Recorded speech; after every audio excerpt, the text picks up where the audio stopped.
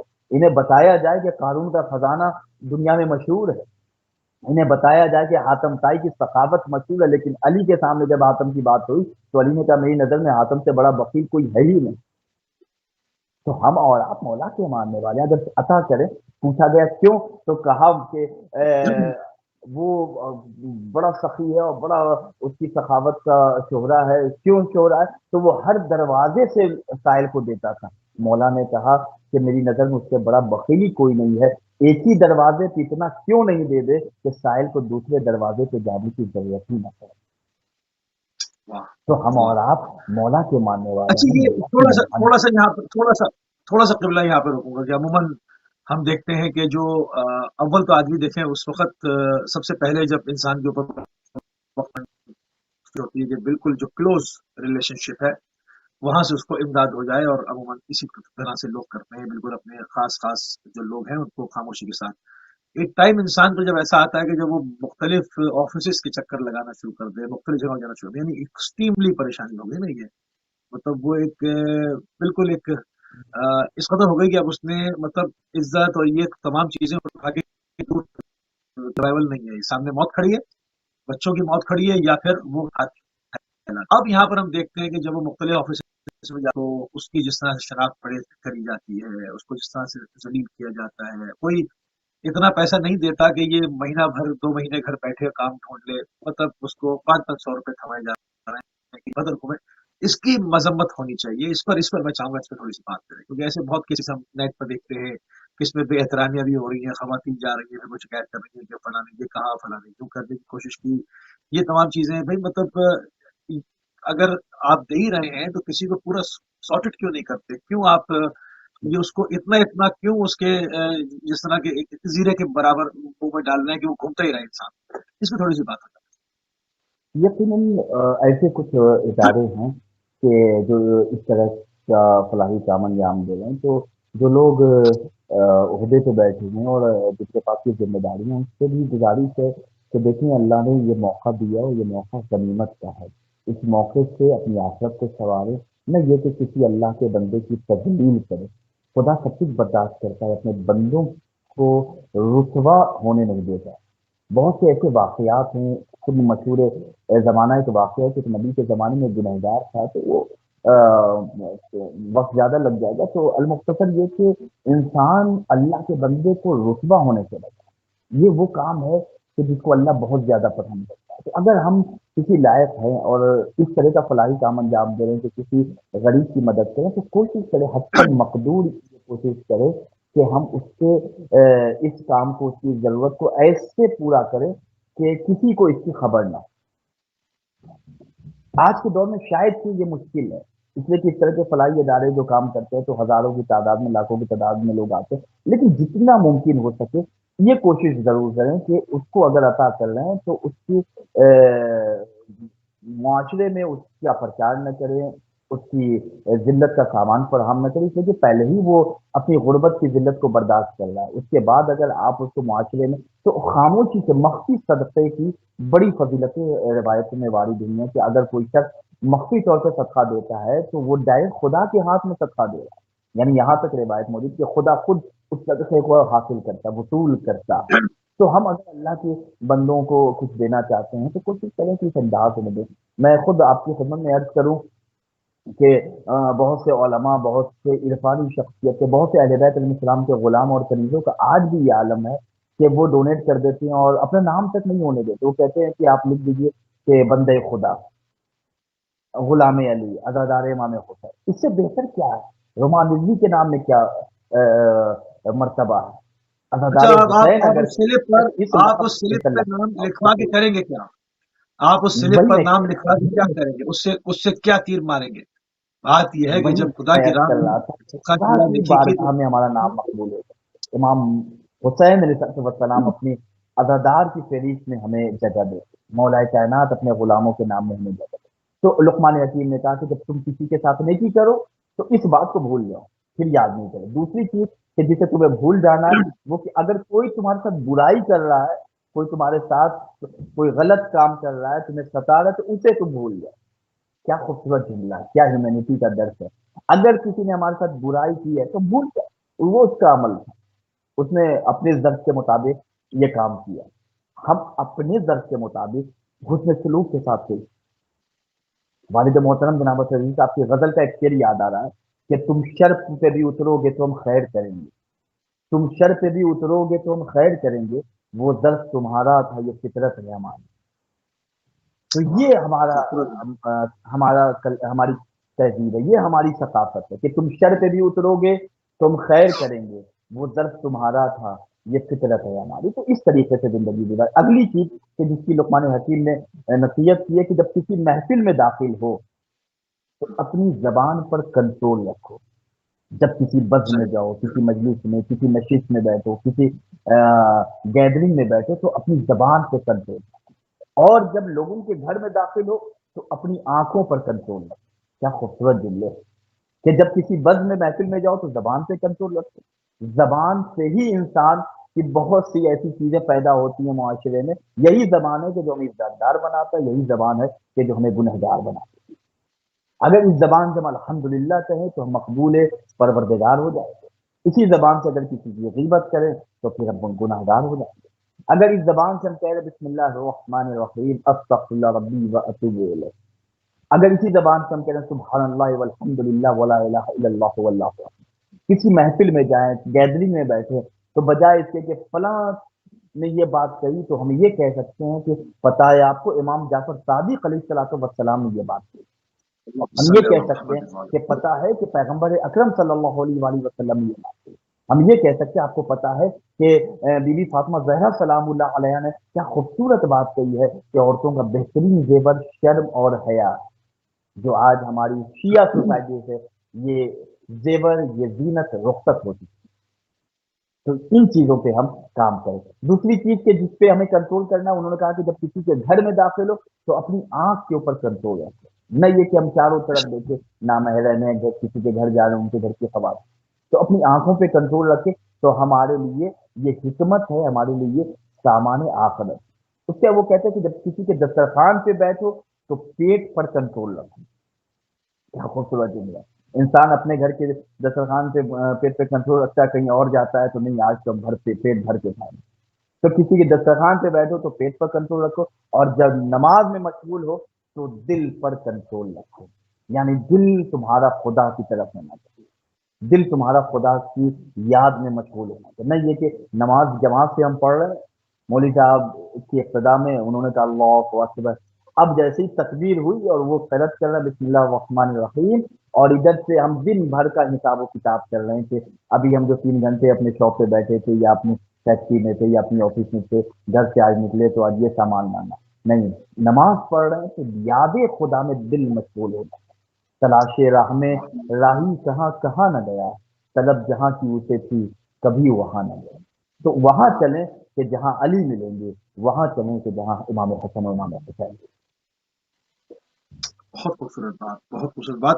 صحیح، جو آپ نے آخری ایک بات کی، اس میں تھوڑی سی بات اور آگے کرتے ہوئے ہم آگے بڑھیں گے، کیونکہ عموماً لوگ جو ہے وہ بعض دفعہ عبادات کو تو انجام دیتے ہیں، وقت پہ بھی دیتے ہیں، اس کو بوجھ سمجھ کے دے رہے ہوتے ہیں۔ آپ نے جس خضوع و خشوع کا ذکر کیا، جس میں ہوں اس کی لطافتوں کا ذکر کیا، جس میں آپ نے اس سے اس کی حلاوت کو محسوس کرنے کا ذکر کیا، شاید یہ الفاظ بعض لوگوں کے لیے مشکل ہو جائیں گے، مگر آپ میں چاہوں گا کہ آپ اس کو مزید اور کھول دیں کہ ایسی دیکھیے، نماز کیا نماز نماز پڑھی جس میں سالک نے حلاوت کو محسوس نہ کیا، جس میں سالک نے اس کی لطافت کو محسوس نہ کیا، اس میں وہ کھو نہ گیا، تو پھر کیا کیا؟ تو اس پر تھوڑی سی اگر آپ چند منٹ اس پہ دے رہے تو پھر میں اگلے سوال کی طرف بڑھوں گا۔ بڑا خوبصورت آپ نے یہاں پہ پہلو پیش کیا ہے۔ دیکھیے، خدا کی عبادت سے لذت کے ساتھ ہم جس طریقے سے ہماری جسم کا ایک عضو ہے زبان، اس کو ہمیں پتہ چلتا ہے کہ یہ ہم نوڈلس کھا رہے ہیں، یہ ہم بریانی کھا رہے ہیں، یہ زبان جو ہے یہ بتا دیتی ہے، یہ ذائقہ دیکھ کر کہ یہ بریانی ہے، یہ چکن ہے، یہ مٹن ہے، یہ سبزی ہے، یہ ڈرائی فروٹس ہے۔ تو اسی طریقے سے روح بھی ذائقے کو پہچانتی ہے، یعنی روح کے اندر یہ طاقت ہے کہ وہ ذائقے کو بتائیں، روح کے اندر یہ طاقت اللہ نے رکھی ہے تبھی تو امیر مومن حضرت علی بن ابی طالب علیہ السلام جب نماز میں مشغول ہوتے تھے تو مولائے کائنات کے پاؤں سے تیر نکال لیا جاتا تھا اور علی کو خبر تک نہیں ہوتی. پوچھا جاتا تھا یا علی پاؤں سے تیر نکل گئے آپ کو پتا نہیں چلا؟ مولا کہتے تھے کہ میں جب مصلی عبادت سے کھڑا ہوتا ہوں تو اپنے خدا سے اتنا قریب ہو جاتا ہوں کہ دنیا اور دنیا میں کیا ہو رہا ہے اس سے علی کو کوئی پریشانی نہیں. تو عبادت اگر کریں گے تو روح کو پاکیزہ بنائے تب ہمیں پتا چلے گا دعائے کومیل کی لذت کیا ہے. جب ہماری روح پاکیزہ ہوگی تو زیارت عاشورہ کی لذت کا ہمیں انداز ہے. جب ہماری روح پاکیزہ ہوگی تو دعائے تبسل کا وہ فقرہ ہمیں سمجھ میں آئے گا جب ہم کہیں گے کہ یا یعنی وجل بہت عند اللہ جنرل سی اشفع لنا عند اللہ. جی جنرل سی بات ہے نا کہ مطلب ہم اگر کسی چیز کو پسند کرتے ہیں کسی چیز کو دیکھتے ہیں ہمیں اس سے لطف آتا ہے تو دیکھتے ہیں. اگر کسی چیز کو ہم چکھتے ہیں اس کے ذائقے کو ہمیں اس کا ذائقہ پسند آتا ہے تو ہم اس کو بار بار کھاتے ہیں. یہ ایک جنرل بات ہے نا. یہ کوئی بھی آدمی ایسے کسی ذائقے کی طرف نہیں جائے گا جو اسے پسند نہیں آیا ایک بار یا اس کو اس سے نفرت محسوس ہوئی وہ اس کو دوبارہ نہیں چکھے گا. تو اصل یہ بات کیسے ہو جاتا ہے یہ کہ لوگ کہ جس طریقے سے ہمیں بخار لگتا ہے فیور میں ہم مبتلا ہوتے ہیں یا ہمیں نزلہ ہو جاتا ہے یا خدا نخواستہ کسی کو کینسر ہو گیا کسی کو ڈائبٹیز ہو گئی تو وہ کیسے پتہ چلتا ہے یعنی علاج کیسے کرے گا. ایک انسان ہے جس کو پتہ ہی نہیں ہے کہ اس کو کون سی بیماری لاحق ہے تو وہ تو موت کے دہانے چلا جائے گا لیکن اسے خبر تک نہیں ہوگی. تو وہ کسی اچھے ڈاکٹر کسی اچھے طبیب کے پاس جاتا ہے اور ٹیسٹ کرواتا ہے کہ کیا مرض ہے کیا بیماری ہے. تو کسی ڈاکٹر اور کسی طبیب کے پاس جاتا ہے تو پتا چلتا ہے ہاں اسے فیور ہے یا خدا نخواستہ اسے کینسر ہے یا ڈائبٹیز ہے یا شوگر ہے.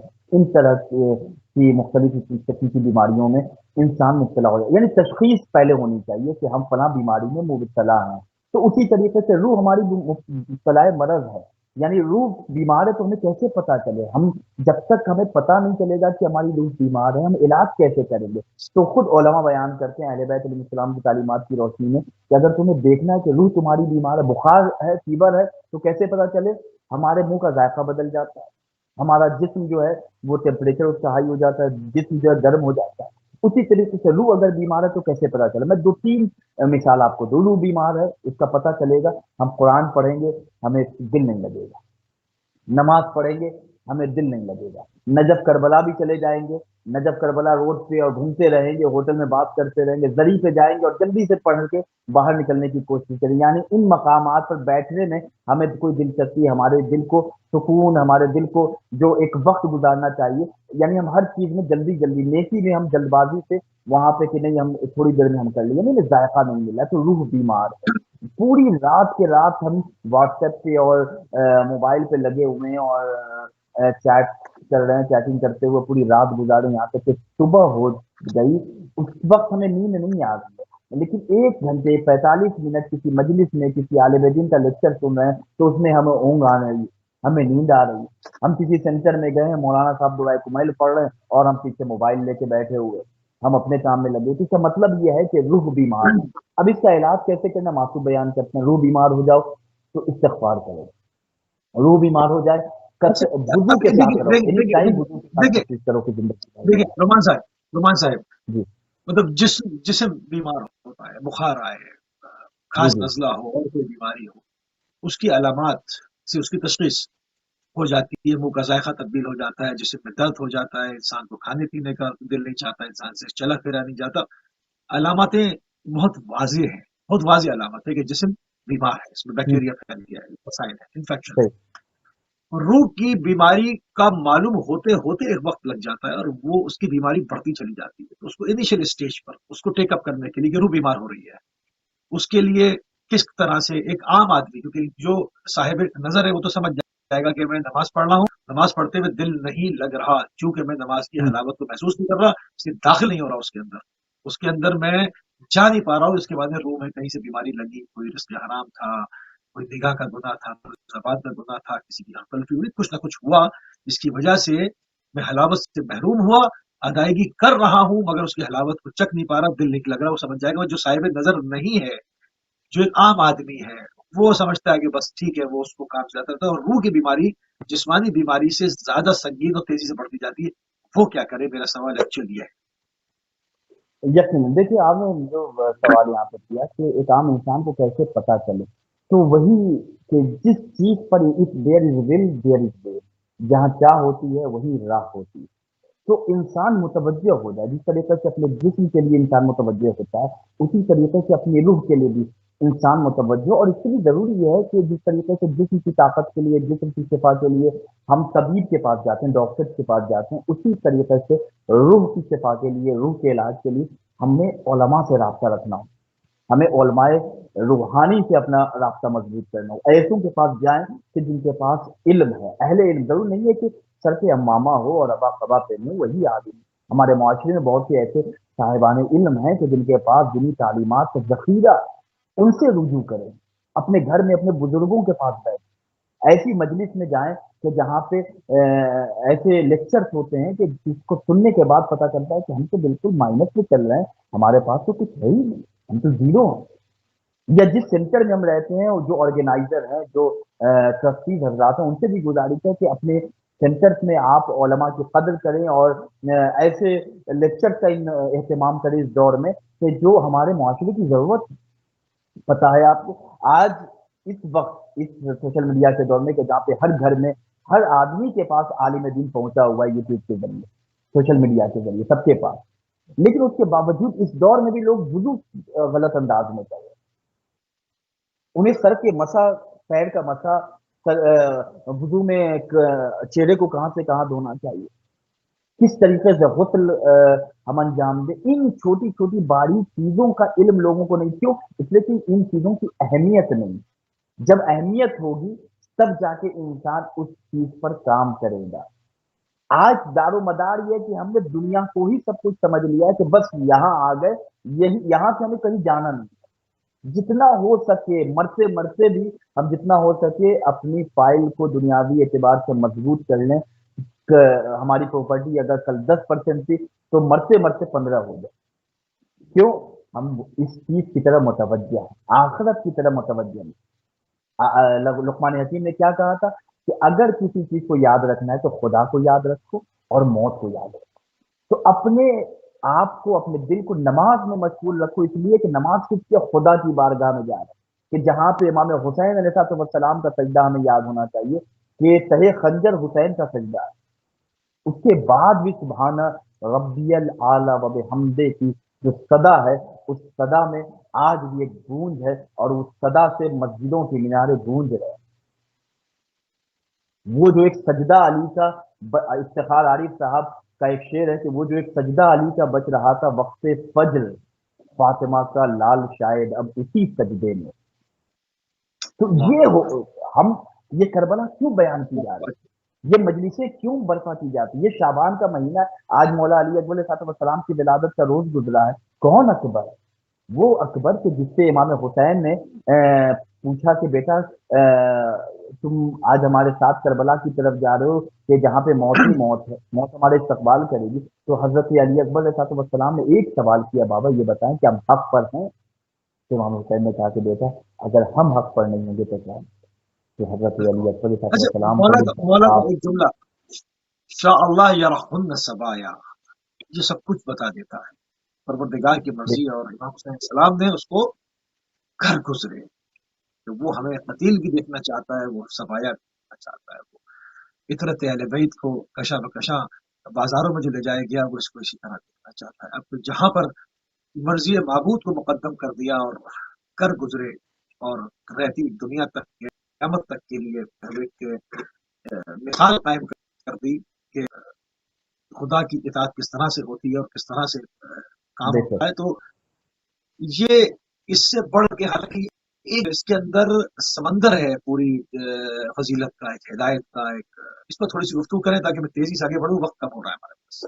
جی، میں عرض کر رہا تھا کہ خود علی اکبر علیہ السلام نے جب پوچھا کہ بابا کیا ہم حق پر ہیں، تو امام حسین نے کہا بیٹا ہم حق پر نہیں ہوں گے تو کون ہے؟ تو مولا علی اکبر علیہ السلام کے یہ جواب ہم سب کے لیے مسئلہ راہ ہے، ہم سب کے لیے ہدایت کا سرچشمہ ہے۔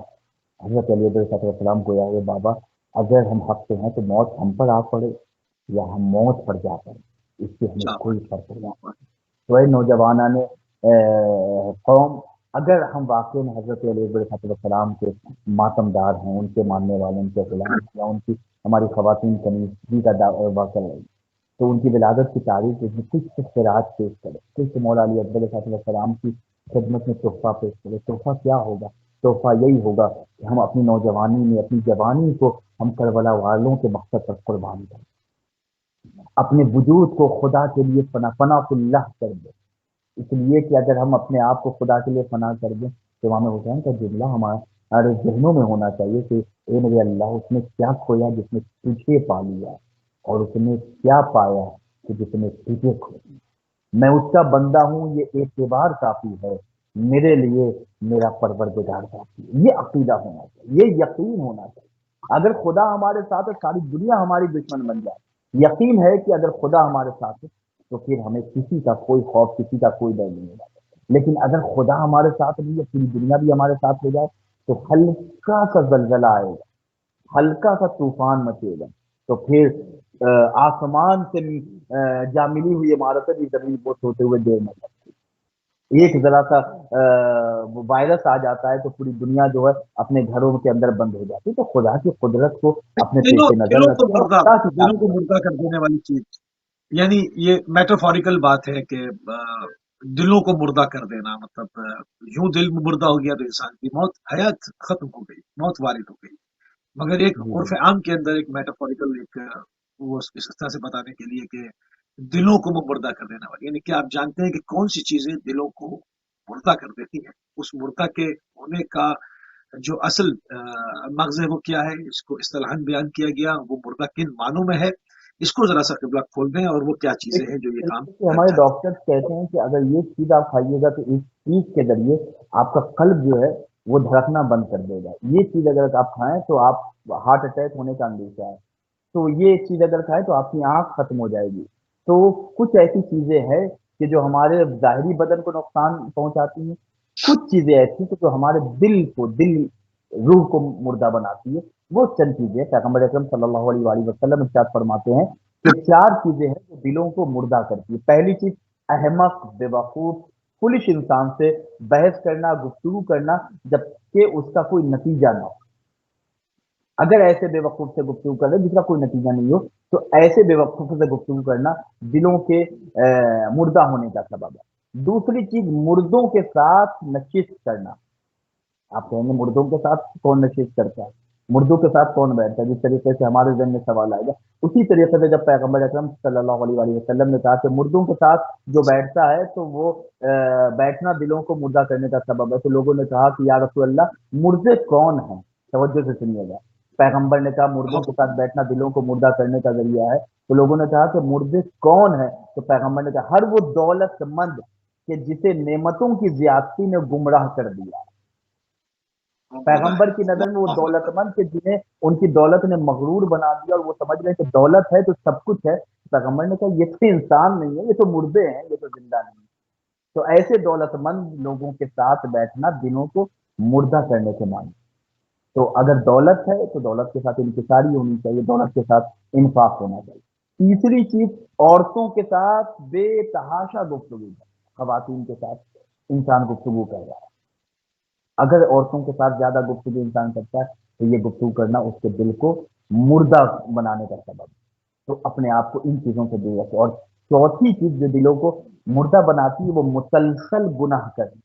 یعنی ایک انسان سے غلطی ہوئی، خطا ہو، تو انسان نے توبہ کرو، اس کے بعد پھر اس گناہ پہ اصرار کرے. یعنی گناہ پہ گناہ، گناہ پہ گناہ کرنا، وہ انسان جری ہو جاتا ہے. اس کے بعد خوف خدا بھی اس کے دل سے نکل جاتا ہے. لہذا پیغمبر نے کہا چار چیزیں انسان کے دل کو مردہ کر دیتی ہیں: بے وقوفوں سے بے وجہ کی گفتگو کرنا جس کا کوئی نتیجہ نہیں نکلے، مردوں کے ساتھ نشست کرنے یعنی ایسے دولت مند کہ جنہیں ان کی دولت نے گمراہ کر دیا ہے. تیسری چیز، عورتوں کے ساتھ بے تحاشا گفتگو کرنا بغیر کسی مقصد کے، عورتوں کی بز میں بیٹھے ہوئے ہیں، عورتوں کے ساتھ گفتگو کرنا. اور چوتھی چیزیں مسلسل گناہ کرنا. ان چیزوں سے اللہ ہم سب کو بچنے کی توفیق سلامت کرنا. آخری آخری 5-7 منٹ ہمارے پاس کہ کیا آپ جانتے ہیں کہ کون سی چیز وسعت رزق کا باعث ہے؟ یہ سوال تو آپ نے بڑا تفصیل طلب کیا ہے، اور یہ سوال ہمارے ناظرین کے لیے بڑا انٹرسٹڈ بھی ہے. ہر آدمی رزق کے حوالے سے کہ ہمارا کوئی ایسا وظیفہ ہونا چاہیے، کوئی ایسی دعا بتا دیں کہ جس سے رزق میں اضافہ ہوتا ہے۔ میں ایسی دعا آپ کی خدمت میں پریکٹیکل دعا بتا رہا ہوں کہ جس سے ہر انسان بہت آسانی کے ساتھ کر سکتا ہے اور اس سے رزق میں اضافہ بھی ہوگا۔ معصومین علیہ السلام ارشاد فرماتے ہیں، آپ حدیثوں کی کتابوں کا مطالعہ کریں کہ کن چیزوں کے ذریعے رزق میں اضافہ ہوتا ہے۔ پہلی چیز خوش اخلاقی، اپنا بیہیویئر اچھا رکھیں، مومنین کے ساتھ اخلاق کے ساتھ پیش ہے۔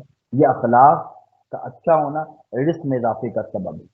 پڑوسیوں کے ساتھ اچھا سلوک رکھنا، یعنی جو ہمارے نیبر ہیں ان کے ساتھ بہترین اخلاق کے ساتھ پیش آنا، یہ ہمارے رزق کو بڑھاتا ہے۔ آج اپنی سوسائٹی میں دیکھیے تنگی رزق کا لوگ شکار کیوں ہو رہے ہیں؟ قطع تعلق رشتہ داروں سے، پڑوسیوں سے کوئی میل جول نہیں، کوئی گفتگو نہیں۔ اخلاق خدا کی پناہ، مسلمان سے اگر آج کوئی ملاقات کر لے تو پھر گھنٹوں اس کا مزاج جو ہے برہم رہ جاتے کس سے ملاقات ہو گئی۔ تو آج اپنی سوسائٹی کو دیکھیں تو خوش اخلاقی ہمارے رزق اضافے کا سبب ہے، پڑوسیوں کے ساتھ بہترین اخلاق ہمارے اضافے رزق میں اضافے کا سبب ہے۔ والدین پر زیادہ سے زیادہ احسان کرنا، احسان کا مطلب والدین کے ساتھ زیادہ سے زیادہ نیکی کرنا۔ اگر ہمارے اس پروگرام کو لوگ دیکھ رہے ہیں اور جو ناظرین رزق کے حوالے سے پریشان ہیں اور ان کا کوئی کام نہیں بن رہا ہے، والدین اگر ہیں تو ان کے ساتھ بہترین اخلاق کے ساتھ پیش آئے، ان کے ساتھ زیادہ سے زیادہ نیکی کریں، ان کی آغوش میں بیٹھے، ان کے سرہانے بیٹھے، آفس سے آ کے ان کے پاس بیٹھ کے گفتگو کریں۔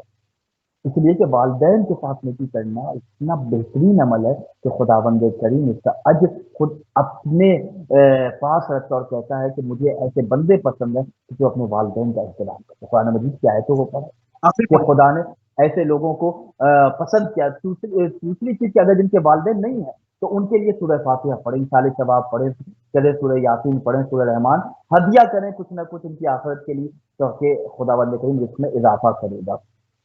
اپنی نیت کو اچھی رکھے، کوئی بھی کام کرے نیت اچھی رکھیں گے اور نیت قربت الہی کی ہے تو ہمارے رزق میں اضافے کا صدقہ زیادہ سے زیادہ نکالیں تاکہ اللہ ہمارے رزق میں اضافہ کرے۔ کھانے سے پہلے ہاتھ کو دھونا یہ بھی رزق میں اضافے کا سبب ہے، کھانے کے بعد برتن کو دھونا یہ رزق میں اضافے کا سبب ہے۔ آج کل کیا ہوتا ہے کہ رات میں کھانا کھا چکے ہم سب، اس کے بعد ہماری گندی پلیٹ ہمارے کچن میں رکھی ہوئی ہے، کل صبح کام کرنے والی آئے گی وہ دھوئے گی، تو یہ نحوست کی علامت ہے، تنگیز کا سبب ہے۔ تو کھانے کے بعد برتن کو فوراً دھو لے، گھر کو جھاڑو لگائیں، گھر کے اندر صفائی کا اہتمام کریں، سورج غروب ہونے سے پہلے چراغ کو روشن کر لیں۔ یہ اشیاء ہیں، یہ وہ کام ہے کہ جس کے ذریعے رزق میں اضافہ ہوتا ہے۔ جی، انشاءاللہ اس آخری پروگرام کو میں پوائنٹ آگا کنٹینیو کروں گا، بہت سی اور بھی چیزیں ہیں کہ جو انشاءاللہ نیکسٹ پروگرام میں آپ کے خدمت میں بیان کروں گا۔ اگلا بالکل سوال۔ آخری پوائنٹ ضرور، کیونکہ تمام چیزوں کا ذکر ہو اور وقت کے امام روحی عالمین الفدا کا ذکر نہ ہو، جن پر ہماری جسم روح قربان۔ کہ ہم جانتے ہیں کہ غیبت امام زمانے سے متعلق ہماری ذمہ داری یہ ہے، تفصیل طلب بات ہے، اس کو آگے کنٹینیو کریں گے، مگر ہدیتاً آپ کی بارگاہ میں، آپ کے مقدس ترین بارگاہ میں ہدیتاً دو جملے اگر آپ عرض کر دیں تو میں پروگرام کو اختتام کی طرف لے کے بڑھ جاؤں۔ اللہم عجل ولیک الفرج نطالب بدم المقتول بے کربلا۔ وقت امام کو یاد کریں۔ غیبت کے اس پرآشوب دور میں ہم سب کی ذمہ داری یہ ہے، میں تو 3 پوائنٹس بتا رہا ہوں۔ پہلی چیز، حضرت بقیت اللہ امام زمان علیہ السلام کی غیبت کے زمانے میں امام کے اخلاق کی پیروی کریں اور امام کے اخلاق، امام کی تعلیمات کو اپنانے کی کوشش کریں، یہ ہم سب کی ذمہ داری ہے۔ دوسری چیز، امام زمانہ علیہ السلام کو کثرت کے ساتھ یاد کریں۔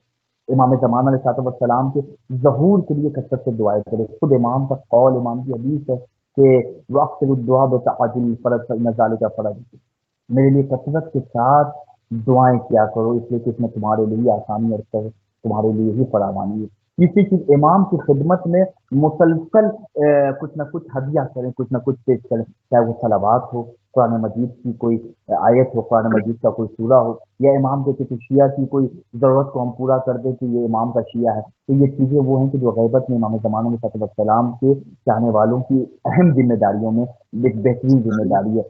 مال کے ذریعے امام زمانہ علیہ السلام سے وابستگی رکھنا، وہ مال کیا یعنی جو خمس ہم نکالتے ہیں تو ایک حصہ سہم امام ہے، ایک حصہ سہم سادات ہے، تو سہم امام کا مال ہے، اس مال سے پرہیز کریں، امام زمانہ کا حق ادا کریں، اس لیے کہ ہم امام کے شیعہ ہیں اور ان تمام پر لعنت کرتے ہیں کہ جنہوں نے حق معصومین کو غصب کیا، جنہوں نے حق زہرا کو کھایا۔ تو خدا کی بارگاہ میں توفیق کی بھیک مانگے، یا اللہ ہمیں توفیق عطا فرما کہ ہم ان چیزوں کو جاننے کی کوشش کریں کہ جو ہماری روح کو بیدار کر دے، جو ہماری آخرت کو بے روشن کر دے، ہماری قبر میں اجالا کر دے، ہمیں امام خوبصورت زمانہ جملہ علیہ آپ نے دعائی. السلام سے کر ہاں. اللہم کتاب اللہ لعن کریم اول ظالمین ظلم حقنا. اللہم لعن یقینا اول ظالمین ظلم حقا محمد وآل محمد وآخر تاب له علی ذلک. اب اس میں جزاک زکوٰۃ چور، خمس چور، فدق چور، جو جس طرح کا بھی سب اہل بیت سب کا مال غصب کیا، سب سے بڑی ذمہ ان سب سے تعریف برات چھوڑے کرتے تھے کہ ہیں.